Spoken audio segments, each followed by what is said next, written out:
This is lesson number 5, and we'll get into some really interesting stuff tonight, I think, that won't be quite as complex as what we had the last couple of weeks. But again, the whole point is to lay a solid foundation for our faith and a firm foundation for our biblical understanding. And the question, as always, is the Bible true? Interesting thing is, though, that question is not as simple as it seems. It's got a whole lot of other questions kind of built into it. But if we boil it down to one, I think it's, where did the Bible come from? And ask that how we got our Bible or all that stuff, but basically that's where it is. Now, we talked before that this part of our study has two sides. Is the Bible really a message from God to man? How did it get to them? And how did the message get from the original writers or speakers to us? And did it do so accurately? And we're in the middle of that part of the study right now. This is part of the challenge of the Bible being an ancient book. So far, we've considered the accusation that since the Bible is so old and has been copied so many times, there's no way we can know the Bible we have is anywhere close to the original. And we've mentioned, a lot of people would belie that. We found evidence that disproved that claim, and we've been through quite a lot of that, with the manuscripts and all that stuff. We also investigated the accusation that the Bible is so old, we cannot know who wrote it or whether they were telling the truth or just recording exaggerations and legends that have grown up over the years. And we've answered part of that. We found the evidence to show the New Testament was written by eyewitnesses. And so we can confidently say, in the shifting moral and philosophical sands of our time, we can know we have the Bible as it was originally written. Don't ever let anybody tell you different. They're just ignorant. Now, don't confuse ignorant with stupid. Don't treat them like they're stupid. They're ignorant. Ignorant means they don't know something, and all of us are ignorant just on different subjects. And so they're just uninformed. And if you can even tell them a little bit about some of the scrolls and fragments and ancient manuscripts and so on, say, hey, that's not true. They're scraps of the Bible that are within 25, 30 years of the original writings and all that. And just go online and look up old Bible manuscripts, and you'll find a lot of the stuff that I have been teaching you. When I first started this 60 years ago, if somebody said the internet, what? I had to go through the books and scrounge for pictures and all that. Now I just sit home and find the pictures I want and plug them in, and you can find a lot of them that are free, and there is a copyright allowance for what is called educational purposes, and this fits. So I'm okay. But anyway, we have a text we can trust. We've added a second layer now to that. Eyewitness testimony, or what's called authenticity. A clearly identified group of eyewitnesses and their companions or scribes are the guys who wrote the New Testament. And right now we're dealing with the Gospels, because that's the core that we'll go from. So we've turned our attention to the New Testament with these two questions. Do we have the New Testament as it was written? And can we tell who wrote it? And the answer is a resounding yes to both questions. Now, if you were here last week, you remember these guys. Early church leaders, Ignatius of Antioch, who surely knew the Apostle Paul. He became leader in the church in Antioch just from where Paul started his missionary journeys, just 2 years after Paul was beheaded in Rome by Nero. Polycarp was a leader of the church in Smyrna, and all the accounts of him say he knew the Apostle John and studied under him. Papias, much the same. Clement of Rome died in 99. He was leader of the church in Rome, and both Peter and Paul died in Rome between 65 and 70. And Clement may have written his letter to the Corinthians before John wrote his gospel in the book of Revelation. So these guys are closely tied in. So here's what we've got. We've got what's called the autographs, the original writings, the eyewitness testimony. And then we have 4 major manuscripts. And the question is, how do we get from the autographs to the big ones, since the autographs are all gone? Well, we have studied and show that we have a direct line of copies from the autographs to the big manuscripts that we have that contain most of the Bible. But in addition to that, these guys we talked about make a chain of lives. Ignatius, who surely knew Paul, Polycarp, who knew and studied under John, Papias the same, Clement of Rome, and then there was Irenaeus, who kind of ties some of those together because he knew those 3 guys. And then there was Justin the Martyr, who writes about all of them. And then there were some others we don't have time to go into, who make a chain of lives from the time of the writing of the originals. We've got at least 4 guys whose writings or scraps of their writing we have, who almost certainly knew the apostles, some of the apostles personally. They knew Paul, they knew John, and probably Clement knew Peter, because Peter was in Rome. Surely Clement was in that church in Rome and a leader in it by the time Peter died in the late 60s. Clement died in the late 90s. So, and then of course we have the copies that continue to us. All these guys, others, Tertullian, Clement of Alexandria. Tatian's harmony is worth mentioning. How many of you own a harmony of the Gospels? Do you know what it is? Nobody? A harmony of the Gospels takes the 4 Gospel accounts and lays them side by side. Well, I have one called Synopsis of the Gospels. Okay, now synopsis usually is not quite as extensive as the harmony, but maybe it goes by a different name. The one of the first books kind of wasn't a translation, but it was a guy who made a harmony of the Gospels within the first 300 years. His name was Tatian. And so we have his Gospels in there. I have one that I really, really like. It is by a professional golfer whose name at the moment I cannot remember, called The Gospels Interwoven. And when he was on the road for golf tournaments and had time, he took the Gospels. I forget which text he worked from. I haven't looked at these in a long time. They're hidden somewhere in the boxes of books that I haven't unpacked. And if you want to just read the Gospels in a really readable form, see if you can find the Gospels Interwoven, and it's really, really good. You get it in paperback without all his notes, and you get it in hardback with a lot of his notes. That's why he did what he did. But Tatian's was the first attempt to be a harmony like that. And if you don't pay attention to the harmony, I've heard people say that when Jesus walked by the Sea of Galilee and saw Peter and Andrew, James and John, he'd never met them before, and it was the force of his personality that called them from their fishing. Why, they'd traveled with him for months before. They met him at the baptism of John the Baptist, yeah. Is the harmony of the Gospels, does it go through chronologically? Or it does. Okay, so the synopsis compares the parallel scriptures. So it'll have this story in Matthew, and if it's in Mark, it'll show what part of that parable is in. Okay, now they're done different ways. Okay. The one I tell you, the Gospels Interwoven, is one readable book. You can't tell what's where unless you get the one that has his notes in it. Some of them are like yours, and the one we used in college is an old, mine's falling apart, 8.5 by 11 page, and somebody laid it out on a typewriter and then photographed and printed it.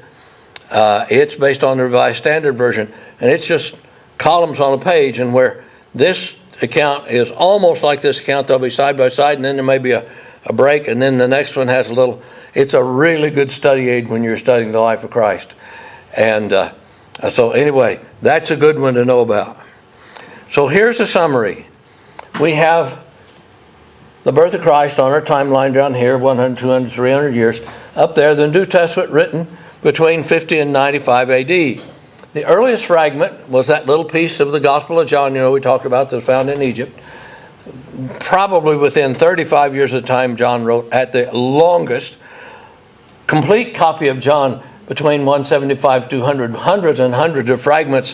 When I first prepared this chart years ago, that said dozens of fragments. But there are more and more being found over the years. Really, a lot more being found. And, of course, translations. The earliest translations were made before these first four major manuscripts. Then, of course, copies on to us besides. Now, if all of this was made up, it was a conspiracy of unbelievable proportions.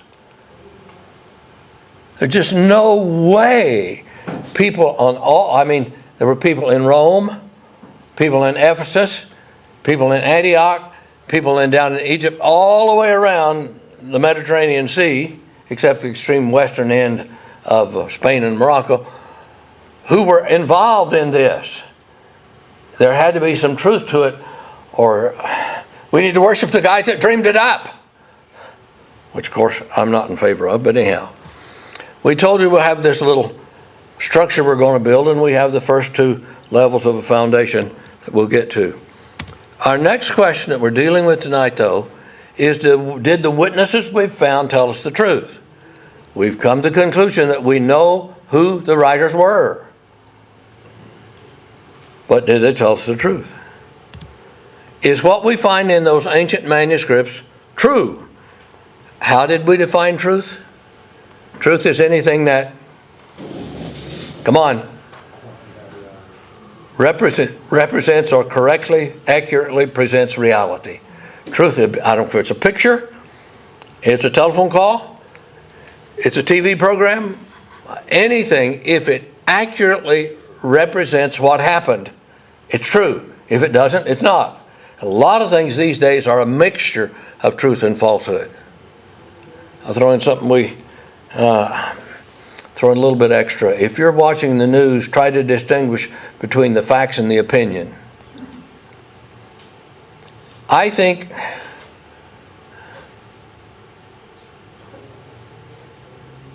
what's the guy, Ted, what was his name, that first started cable news network, CNN? Turner. Okay, thank you. When you have news 24/7, there's only so much news to report, and so much of the news became opinion about the news. And so it's awfully hard now to get the facts straight, because 95% of it, I don't care what network you're on. I'm a conservative and prefer one over another, but I don't care what network you're on, an awful lot of it is an opinion and not the real news, and that is too bad. Now, how can we tell if they're telling the truth? Well, there are several things. We have the manuscript evidence, quotations and citations from the early church writers that helped identify, archaeological finds that verify historical accuracy. We'll go into a lot of that tonight. The general accuracy of checkable information. There are histories of the time that tell us some things that we know, and we can see if the New Testament agrees. And evidence, direct evidence from secular writers of the time who mention New Testament events. Well, textual criticism, which we dealt with first, tells us we have a true record of what they wrote, so that one's settled. The early Christian writers other early Christian writers, I should say, believed that the writers of the New Testament were truthful. Well, what does archaeology say? We have to know what archaeology finds to start with. Archaeology finds out general information about cities and homes and lifestyles, and an awful lot of those.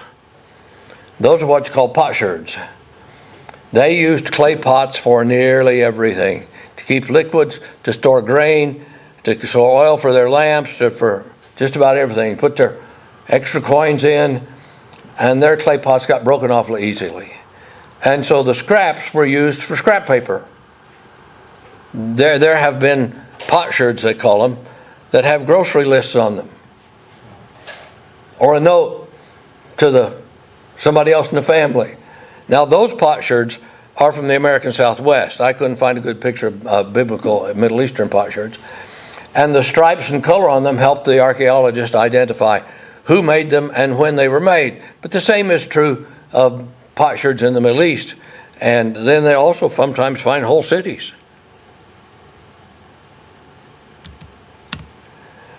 Seldom does archaeology find information about any specific event. There is no Kilroy was here or Jesus was here. And you don't find that kind of thing. But archaeology does find some specific information about government leaders, occasionally even the time they ruled, usually, the location of long-lost cities, coinage, customs, and an occasional surprise. We'll see a couple of those tonight. Well, how does archaeology then support the truth of the New Testament? If it doesn't, archaeology doesn't find specific events, how does archaeology support the truth of the New Testament? Well, the New Testament shows accurate, New Testament writers, I'm going to back up one, shows accurate knowledge of the time and geography and general background of the New Testament world. For example, Luke's knowledge of the confusing variety of governments in the Roman Empire. When Rome took over the world, they just kind of left the government that was where it was run on its own with its own titles and way of running as long as it was subservient to Rome, the emperor. And so there are kings and tetrarchs and proconsuls. Proconsuls were answered to the Roman Senate. They were appointed by the Roman Senate, at least in name, after Julius Caesar. The empire had an emperor and a senate that were supposed to be equal in power, but they weren't really. But proconsuls were appointed by the Senate. Praetors were appointed by the emperor, and then there were tetrarchs, and then in Thessalonica there was a kind of a funny name called politarchs, which means head of the city. Well, Luke knew those well. Let's take just one example here, or a couple. Luke 3, when he's describing the beginning of the ministry of John the Baptist, the 15th year of the reign of Tiberius Caesar, that's the Caesar, Pontius Pilate was governor in Judea, Herod was tetrarch of Galilee, his brother Philip was tetrarch of Iturea and Trachonitis, Lysanias was tetrarch of Abilene. It's during the high priesthood of Annas and Caiaphas. Now, he nails that one down pretty tight. Well, Pilate isn't mentioned very much in other histories. In fact, very, very little. But there was a stone found in Caesarea, which is the main seaport of Judea, with Pilate's name on it. Right there. The last three words of Pontius, or the last three letters of Pontius, and the Pilatus. You can see it right there. There was some suggestion that Luke got it wrong, that there was not a Lysanias who was tetrarch in Abila or Abilene until this stone was found. And there's his name and title. Lusan, Lysaniu Tetrarch. Luke gets the others right, the Politarchs in Thessalonica, and we'll get to another one. When Paul started on his first missionary journey, he and Barnabas went from Antioch, almost due west, to the island of Cyprus.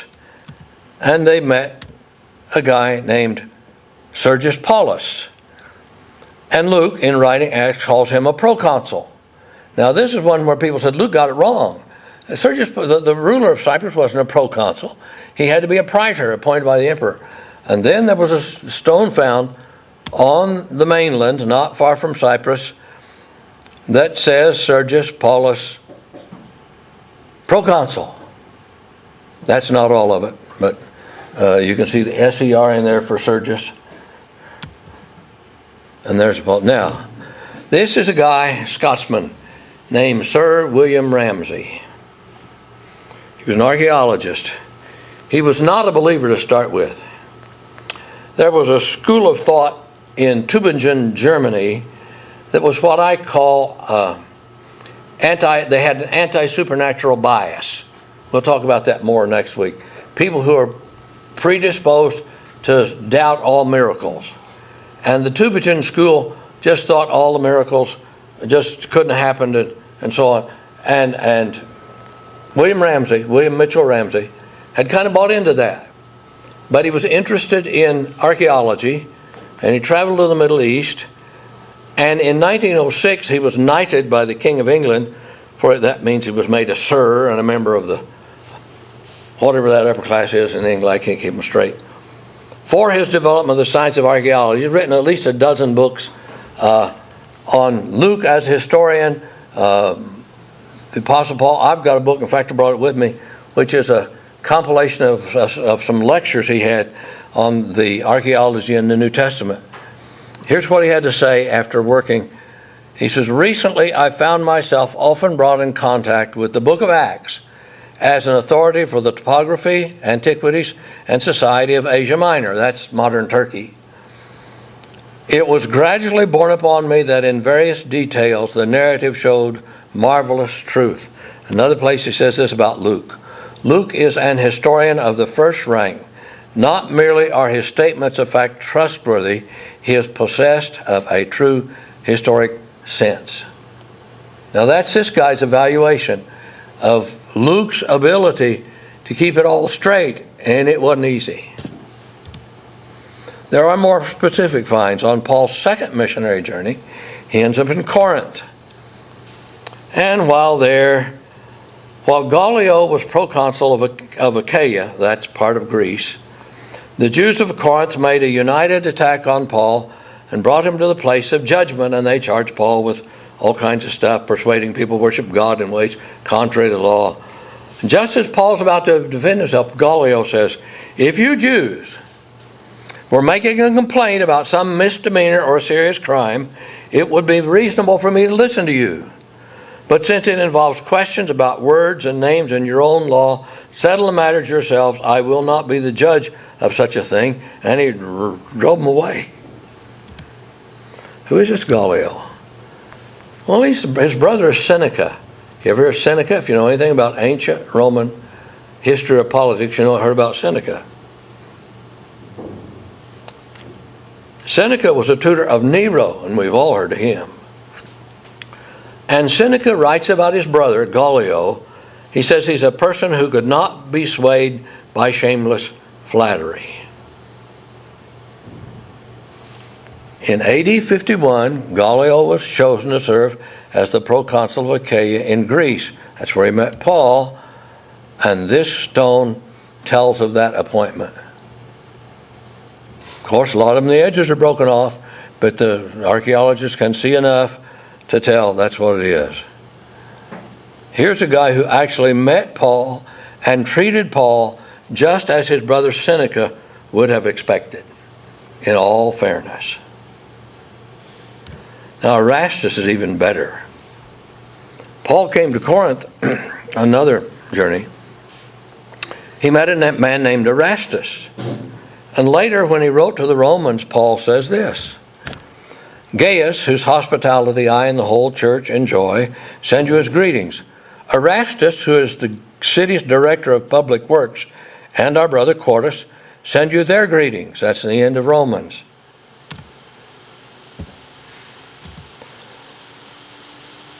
There is a stone that's part of a pavement. And on that pavement it says, Erastus, in return for his aedileship, I'm not sure how you pronounce that, government position, laid the pavement at his own expense. Now, those positions were appointed by emperor or whoever was proconsul or praetor in the area, and it was quite a plum to get one, and modern politicians could lay a lesson from them.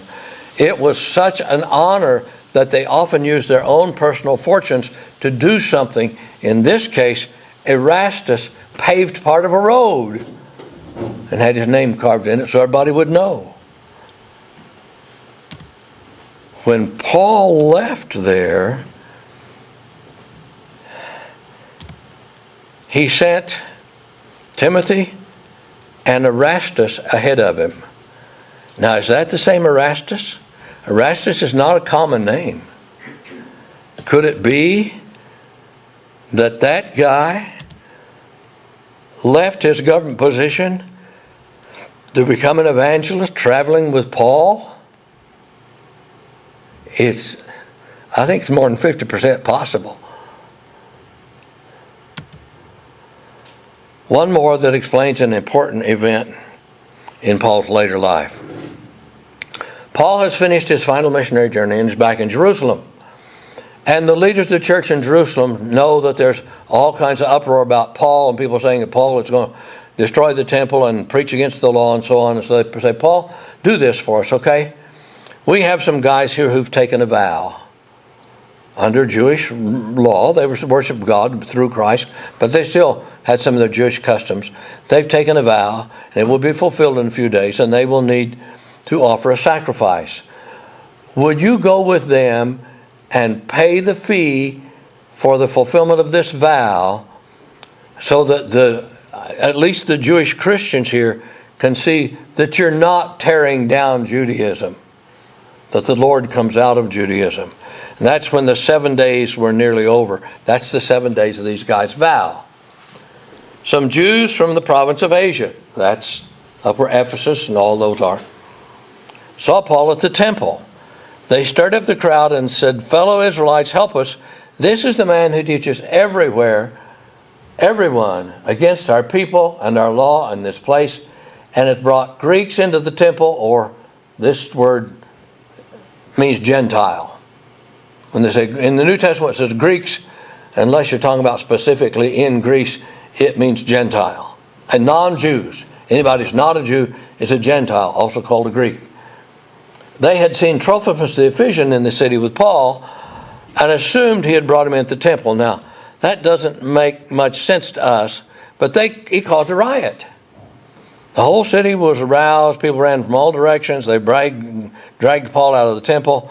They were trying to kill him. News reached the commander of the forces. See this area right here? That's called the Fortress of Antonia, which is right adjacent to the temple. This is a model on the grounds of the Holy Land Motel in Jerusalem. That's one idea of what the temple looked like at the time of Jesus. That is fascinating to see. Here's another idea of what the temple looked like. And notice out here, the Gentiles' courtyard. Up there, the Gentiles' courtyard. Down here, the Gentiles' courtyard. Here's another one. Court of the Gentiles. Outside everything else. Court of the women. Then the court of Israel and the priests.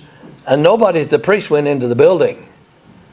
When they say he had Greeks in the temple, they meant in here even.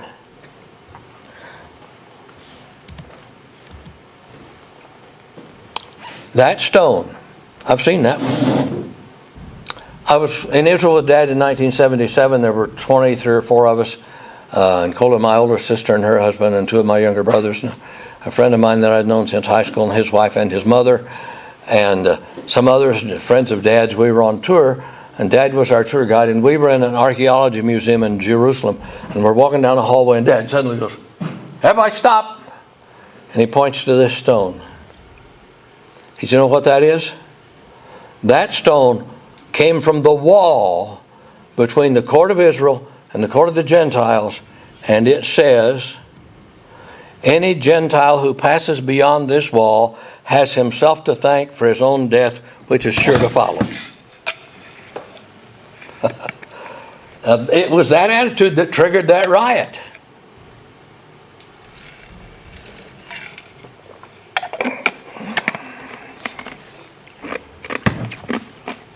And we have the confirmation in that stone that came from that wall. Talk about, I've seen that one. Been a long time ago, but I've seen that one. The fuss carried to Rome. Now we're going to move from archaeology finds to the writings of historians of the time. A Roman historian named Suetonius, about 120, in History of the Caesars, goes back to Claudius, who was one of the Caesars during the time Paul was traveling around the Roman Empire. And he writes, as the Jews were making constant disturbances at the instigation of Chrestus, he, Claudius, expelled them from Rome. Now, Chrestus was a common slave name of the day.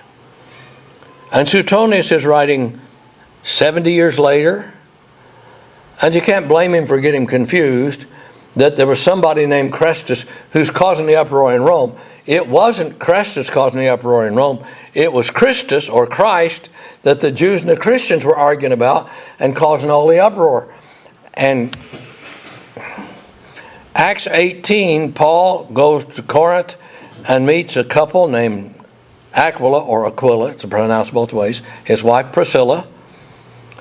And they had recently come from Italy because Claudius had ordered all the Jews to leave Rome.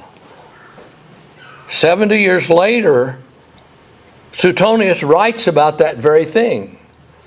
And that's the fuss that was the fuss that created the uproar in Jerusalem that got Paul arrested and ultimately sent to Rome and eventually beheaded.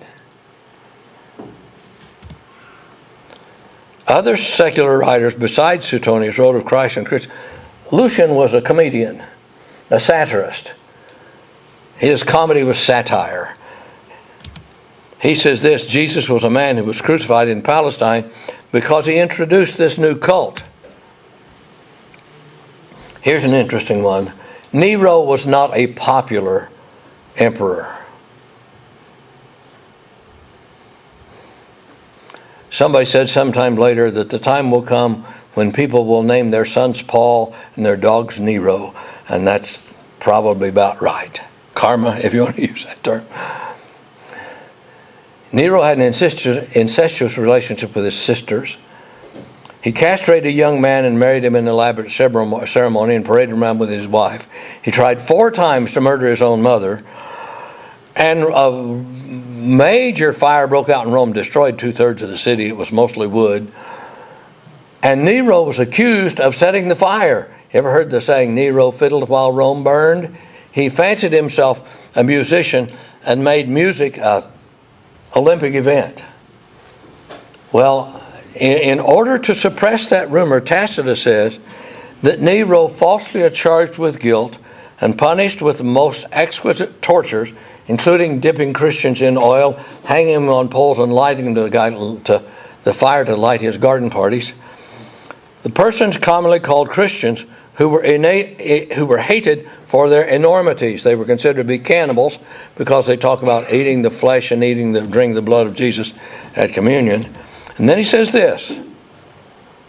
This is a guy in the history of Nero, says, Christus, the founder of the name, was put to death by Pontius Pilate, procurator of Judea, in the reign of Tiberius, but the superstition, repressed for a time, broke out again, not only in Judea where the mischief originated, but through the city of Rome also. Now this isn't a Christian, this is a history of the Roman emperors. He wrote 2 or 3 books. Trajan was emperor in 112, and he was another one who instituted persecution of Christians. They were to be arrested and tried and sentenced to death everywhere they were found. And Pliny, there are 2 Plinys, a younger and older, this is younger, came later, was governor in Bithynia, which is the northern part of Asia Minor, northern part of what's now Turkey. And he was trying to arrest the Christians. And he writes to Trajan to ask him, what am I supposed to do? These folks don't look like criminals to me. He says, they affirmed, however, the whole of their guilt or their error. They were in the habit of meeting on a fixed day before it was light. They sang a hymn to Christ as God, bound themselves to a solemn oath not to any wicked deeds, but never to commit fraud, theft, adultery, never to falsify their word, not to deny trust when they should be called on to deliver it up. He also goes on to say they would then return in the evening after work, because the first day of the week was a work day in the Roman Empire, They would return in the evening and eat a meal together. One of the first references outside the Bible to the Lord's Supper. Another one was Josephus. Josephus was a Jew, a political opportunist. He was a governor in Galilee when the zealots in Jerusalem rebelled against Rome, and the Roman general Vespasian came to put down the revolt. Josephus, buttering up Vespasian, walks out to him and says, "I see the next emperor." Vespasian liked that. Hey, that's nice. So he made Josephus his secretary. And Josephus then traveled with Vespasian during all of the years of the siege of Jerusalem. A lot of what we know, Josephus wrote a history of the Jews and quite a little bit, and his works are available. You go to any Christian bookstore probably and ask if they've got a copy of Josephus, and they probably would have, if the one carries much scholarly work anyway. One passage in his writings is argued against quite often. And then there was a book came out not all that long ago that argued that this is probably ought to be there. And this is what Josephus says. About this time there lived Jesus, a wise man, if indeed he ought to be called a man. The things in brackets are what people have argued about the most. See that if he indeed can be called, that's in the brackets. For he was one who wrought surprising feats and was a teacher of such people as accept the truth gladly. He won over many Jews and many of the Greeks. He was the Messiah. Now, the people say, no, Josephus would never have written that. Josephus was not a believer in Christ, but he was a historian. When Pilate, upon hearing him accused by the men of the highest standing among us, had condemned him to be crucified, those who had in the first place come to love him did not give up their affection for him. For he appeared to them alive on the third day, the divine prophets having foretold these and countless other marvelous things about him. The tribe of the Christians, so called after him, has still to this day not disappeared.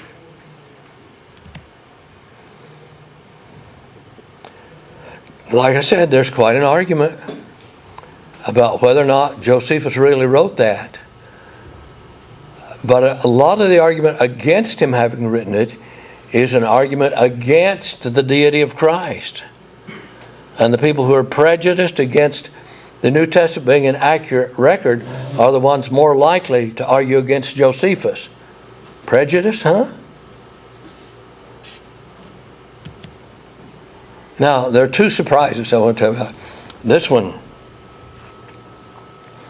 is a rare find. That's a spike through a heel bone. A little bit of olive wood in the end of the spike. It's the first archaeological evidence found that the heels of crucified victims were nailed to a wooden cross as described in the Bible. But do you know where in the Bible it says Jesus' feet were pierced? Take a guess. Psalm 22. Now we'll get to that one either next week or the week after when we start talking about prophecy. But that's where it says Jesus said, or the psalmist says, they pierced my hands and my feet. The Gospels don't say anything about feet. The other one, JR had this one on his slide a few weeks ago. I think it was JD. Or was it JD? Okay. I just remember this one being a message. This is graffiti found at Palatine Hill in Rome, dated somewhere between 100 and 300. Look, there's a guy on the cross looks like a donkey, and this lettering down here, it's graffiti. Somebody just scratched it in the stone. It says, Alexamenos worships his God. Although when I got to reading about it, the form of the word worship, it doesn't indicate present tense action. It's a command, essentially. Alexamenos, worship your God. It's still somebody poking fun at Jesus by making him a donkey. But somewhere, maybe within 75 or 80 years of the time of Jesus, and no further than 200 years or a little better of the time of Jesus, somebody is mocking Christians with graffiti in Rome.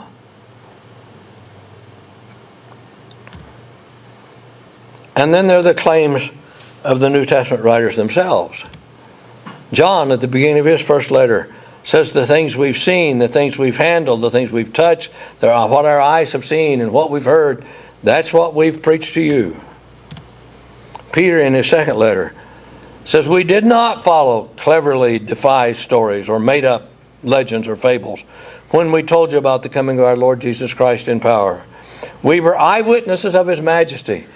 And he tells about what's usually called the transfiguration there, where Peter, James, and John went up on the mountain with Jesus, and Moses and Elijah appeared, and they talked about his coming death. I used that word transfiguration one night in a Wednesday Bible study, and a woman was there, a very intelligent woman. She and her husband were friends, and I worked for him in some carpentry for a while. I used the word transfiguration, and Dee says, "What's that?" She had never heard anybody use that word or describe that event in the life of Jesus. She was a school teacher, but I don't think she did much Bible study on her own. Gary knew, but Dee did not. Paul, in his letter to Corinth, says, I received what I passed on to you. Christ died, was buried. He appeared to Cephas, to the 12, to more than 500 at the same time. Most of them are alive. Then he appeared to James and to all the apostles. And last of all, he appeared to me. Now these are our witnesses. Matthew, John, and Peter, primary witnesses. They wrote the things they had experienced personally with Jesus. Paul was a primary witness, but only of the resurrection. Or he hints at some time in Arabia where he learned from Jesus after his conversion, but he doesn't give any details about that. Mark and Luke were secondary witnesses, well, like good reporters. I think Mark was a first-hand witness of more of that than we would even think. I told you what I thought of the little story in Mark about the young man that they caught in the garden when they were arresting Jesus, who left his bedsheet behind and ran. I think that was Mark. You cannot convince me otherwise. Why would Mark have known about that if that wasn't him? Anyway, James and Jude were primary witnesses that provide little historical information.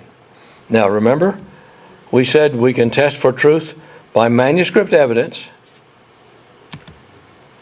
by identifications and quotations from early church writers, by archaeological finds that verify historical reality, general accuracy of checkable information like Paul's knowledge Luke's knowledge, of the various governmental offices and other things. There's an interesting one. We got time. If you read anywhere in the New Testament about someone going to Jerusalem, they always go up to Jerusalem. Now, we're used to looking at maps, and if it's north of us, we say we go up. We go up to Kentucky. We go down to Alabama, right? Everybody always went up to Jerusalem. It didn't matter if you were going north, south, east, or west. You know why? Jerusalem is built on a ridge that runs down through the middle of Judea and was just about the highest spot in that part of the land. So if you're walking, you know going to Jerusalem is up.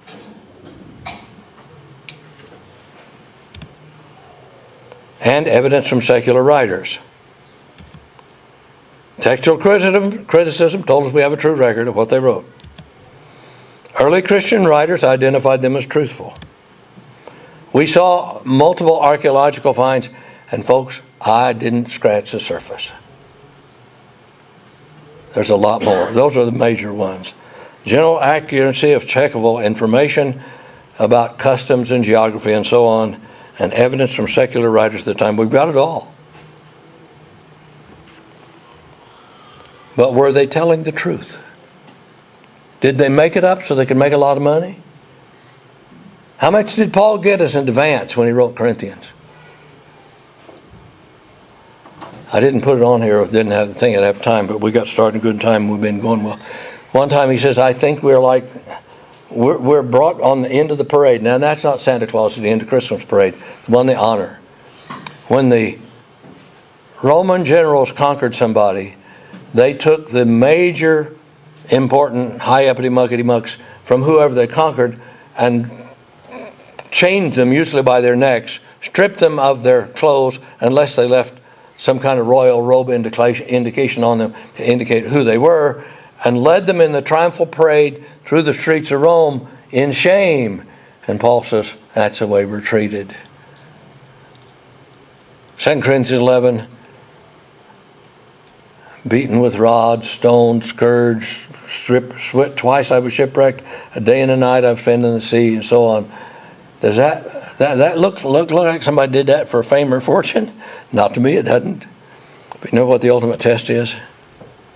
What's the ultimate test of honesty? Come on, get your thinking caps on. We got a minute. What? What's the ultimate test? Les, did you start to say? I said humility.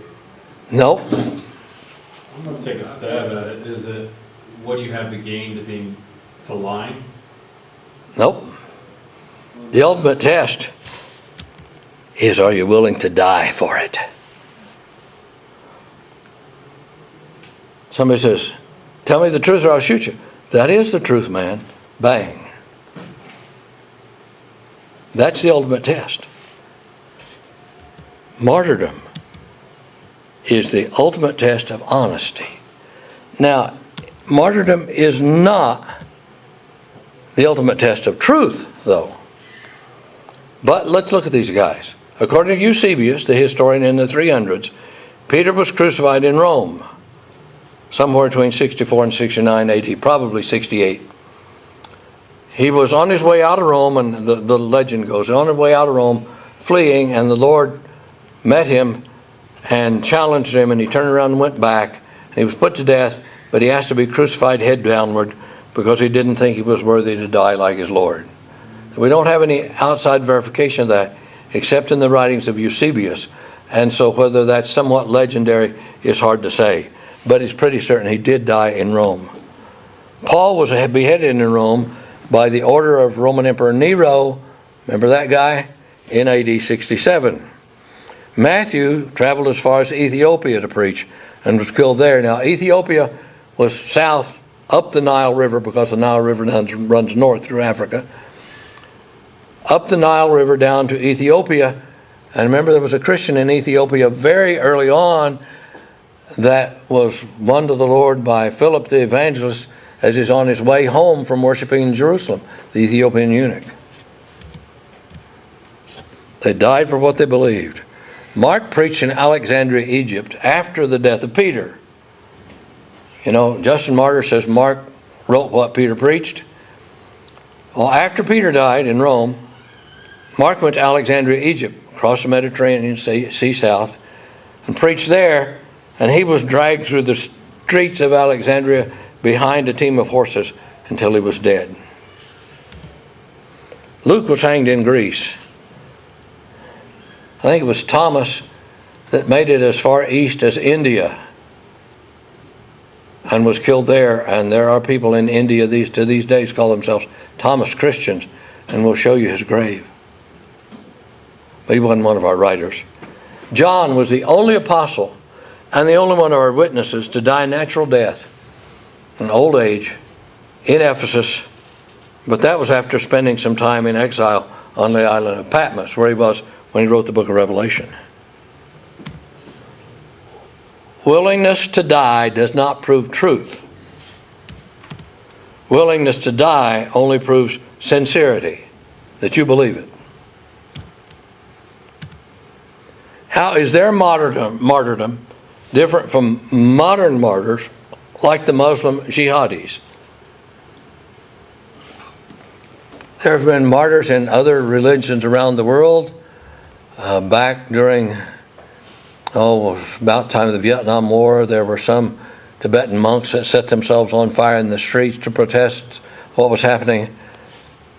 And of course we know about the Islamic religion that teaches if you die in a battle against the infidels, a young man dies in battle against the infidels, there's 14 virgins waiting for him in paradise or something like that. How many? 72. 72, okay. No guarantee. I thought jihad guaranteed it. I don't think it's guaranteed. They believe that it does anyway. They believe that it does. Most martyrs die because they believe their cause or religion is right and just. They think they're worshiping God. Muslims think God gave the Quran to Muhammad. He said an angel dictated to him. I believe him. I just don't think the angel was from God. Satan has angels too, you know. What was the difference? The eyewitness to Jesus' life died, insisting not only that their cause was right and their teachings were true, but they had seen Jesus after he rose from the dead. The New Testament martyrs died insisting they had seen Jesus die and rise again. And they died because they held to their testimony that they had seen a dead man come back to life after he was crucified by the Romans. They insisted that Jesus' resurrection was real and what they said was true. They had accurately presented reality. They seen him when he done it. And that's what they died for. It wasn't a belief in the truth of it all. It was a belief in the truth of the fact. The eyewitness testimony we have is believable, accurate facts. That's credibility. Now, wrapping it all up. We have a text we can trust, the integrity of the text. We have eyewitness testimony, the authenticity of the books. We have a record we can believe, credibility of the accounts. So what? Why is this important? Because of Jesus. Jesus must be our starting point. Was he real? Historical. Even any idea of inspiration depends on Jesus. If we do not have a verifiable, reliable, miraculous evidence that God somehow came into our world and gave us a message, then we're just like any other group, like the Muslims, who claim to have a book from God. Really, it's that simple.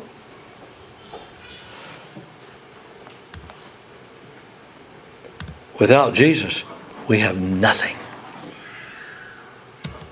Nada, nothing, zip, zilch, nothing. Without Jesus, the Bible is a pack of lies and legends. Useless at best, tragic at worst. Without Jesus, we might as well all eat, drink, and be merry, for tomorrow we go on a diet. Yeah. That's what I thought he said. Did you say go on a diet? Yeah. I won't see if you're awake. Yeah. Eat, drink, and be merry, for tomorrow we go on a diet. I'm more likely to die. Okay. We're done. Somebody will flip a light on, and we got about 2 minutes. Somebody can ask a question if they want me to repeat or emphasize something. What's your favorite archaeological find? Oh my goodness.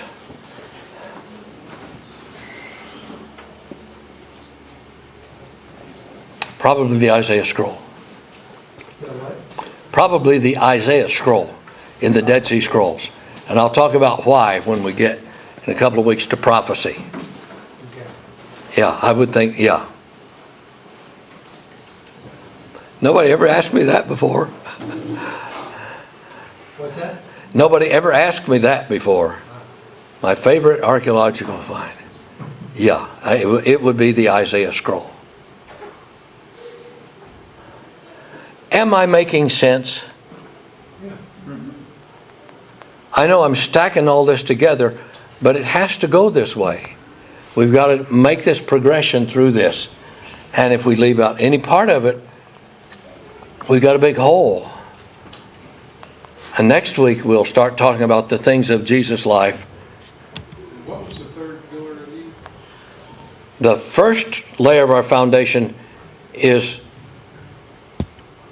the integrity of the text. The second layer is the eyewitness testimony. And the third layer is the credibility of the eyewitnesses. We've got the text, the identity of the eyewitnesses, and whether or not the eyewitnesses are believable. Now, next week, we'll start building what goes on that foundation, things about Jesus. And that's what I call miraculous credentials. How many of you have to have credentials in your job? You got to have some kind of identification or proof that you, certification of some sort to do your job. Yeah. Well, Jesus has miraculous credentials. And that's what we'll talk about next time. Let's pray. Our dear Father in heaven, we thank you for the information that you have given to us. Lord, I thank you that I've had the opportunity over the years to learn this and to share it with these folks. And I hope that it's strengthening their faith and helping them as it has helped me in the past. Be with us as we go from here. Help us to learn how to tell folks about Jesus. Amen.